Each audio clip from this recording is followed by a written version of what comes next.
probably no one nymph pattern that's caught so many fish than the pheasant tail. It goes back literally, as I said before, to the dawn of fly tying. We're going to add a few little twists to it. We're going to do this one with a bead head, and you have a little gold bead, and we're going to put that on. But you know, one of the beads that I like, just again to do a little modification as we've been doing, is to maybe put a copper one on. Now, a lot of people use a gold bead-headed pheasant tail, but I'm going to do a copper bead-headed pheasant tail. And right now, again, I'm going to take the small part of the copper bead and feed it in to the hook, which is a 3761 TMC, good nymph hook. And there we go. Now notice we have our pheasant tail, and pheasant tail is really an important part of our fly tying. And we're going to start right now, and start with, again, the thread. I'm going to go with a little lighter thread and go with an 8/0. I've been tying with 6/0, and you have the 8/0. I sometimes like a bit of a tan color, kind of matches the pheasant tail. Again, you can use black. Any color really doesn't make much difference. And we're going to tie it down. Again, we're going to be very important that we keep to our proportioning here. Let's take a look at that, halfway down the shank.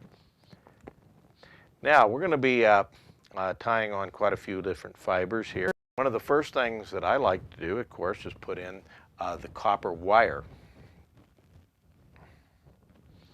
And we've got a small, and actually I'll probably even use an extra small copper, depending on the size of the fly. Right now we've got a size 12 in here, so I'll use small, but when you start getting down into your real small ones, you're going to want to put in the extra small. Now, I actually tie this fly right down to size 24, really small. I mean, you can hardly see that. I don't put bead heads on those. I use a little glass bead or no bead at all. In fact, if I'm going to use this pheasant tail as an emerger pattern, I either go to a glass bead or no bead. The bead head kind of takes it out of the emerger zone. Now, we're going to put on the wire first, and then I'm going to put on some fibers. Now, there are all kinds of pheasant tails that are dyed, and you can change the colors. We're really blessed with the ability to change this pheasant, but I like the original fibers to start off with, the brown, and that's going to work out real good. Again, I'm going to be very sparse on my tail, about no more than half, but even a quarter of the shank length is just fine. Don't need much of a tail, just like that. And again, I'm going to go all the way to the front. Now, there's one way you can do this if you're looking at time and you're tying a lot of them, is you go down and get the fibers that are longer, and you can tie it in and then use the length of the fibers to then tie your fly. But at first, I don't want to confuse you, so we'll get about, depending on the thickness, I've got about 8 fibers, and we'll tie it in just like this. And again, if you're having trouble with this twisting, remember, grab a hold of it, get it on, and bring it to the back. Just like that. Now we're tying the tip ends in. Now, we can get rid of this. For the sake of keeping it in proportion, I leave that on, and we're going to wrap it forward just like this. As you can see, it builds it up. Now we're going to tie this off at this point right there. Now we'll cut both of them. Now, you see what I mean by just tying it on and taking the butt ends and wrapping it. That's a little bit quicker, but it may be a little confusing to you at first. Now, we're going to take then the copper wire, and we're going to wrap that through the pheasant tail. Now, why do we do that? It's so that it secures it, gives it a little flash, and makes it durable. One thing that's been with this fly to make it so popular is that it is a very durable nymph. Okay, now we're going to tie off the wire. Now let's go back and take a look at this pheasant tail, where I took it. And just take a good look at it all the way through it here. And as you can see, the different colorations. Now I'm going to use this brown coloration right here. And we're going to take and tie it in. And this is going to be a thorax. And literally everything on this fly, I'm going to actually get a few more of them because I want to have a bigger thorax.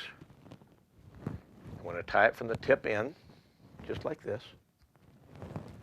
And we're going to tie it in. This is going to be the wing case, and it's got to be up on top.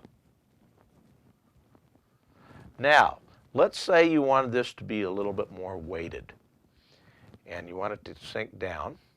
And what we can do is now take a little bit of our lead. Remember, we had the lead on our bobbin.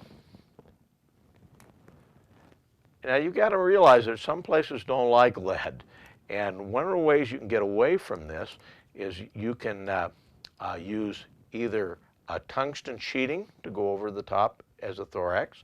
Now that's a use of the tungsten sheeting. Or you can use a tungsten bead, which is quite heavy. That'll help take it down. Now at this point, we're going to do the same thing like we did on a woolly bugger. We can actually go almost right up to the bead, and we're going to trim. And again, take our finger and pull it down and make sure that it goes over. Same thing with this. We're going to trim it, and then take our finger. Then wrap back through it with our thread.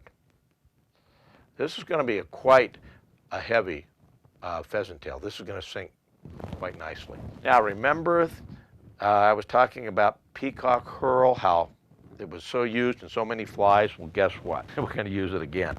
Now, do you have to use peacock for the thorax? Now let's talk about this. This is the abdomen of the nymph. This is the thorax. This is the wing case. This is to imitate a Mayfly nymph that is emerging. It's coming up from the bottom, propelling itself to the surface to become an adult. Now we're going to tie the tip end of the peacock. Now you'll notice on the peacock that you'll have these butt ends right here. You always want to tie it from the tip end. Now you might say, wait a minute, what about these peacock eyes? Well, the peacock eyes are a little bit more money, but they have thicker peacock, and you may want to get an eye. Now what we're going to do is we're going to take this thread and wrap it up right to the front. And now we're going to take and do our thorax just like that. And then we tie it off. Again, let's talk about this tying off. Again, switching hands, bringing up, and tying it off. Okay, quite simply, this is one of the easier things to do. Now, I've used the brown from this side just to give it a little bit different coloration, but a lot of people will use this brown right here and for the case. It's kind of up to you.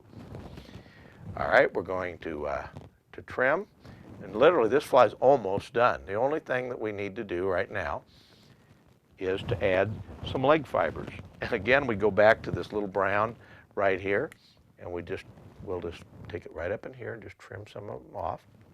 And we'll lay it just a little on the side. Now it should come, these are going to be the legs, it should come just a little beyond the thorax. Now what we're going to do, this is going to be kind of tricky for you new tyers. And what we're going to do is take our thumb and finger, lay it right on the side, make a big loop right here with the thread. This is why your lighter thread works better. And go like that. And see how it comes out. Then we just trim it. Now, do the same thing on the other side. Now, what'll happen, and believe me, you'll get really good at this where you can put both of them on at once. On the other side, you'll find sometimes the other side is a little easier. There you go, just like that.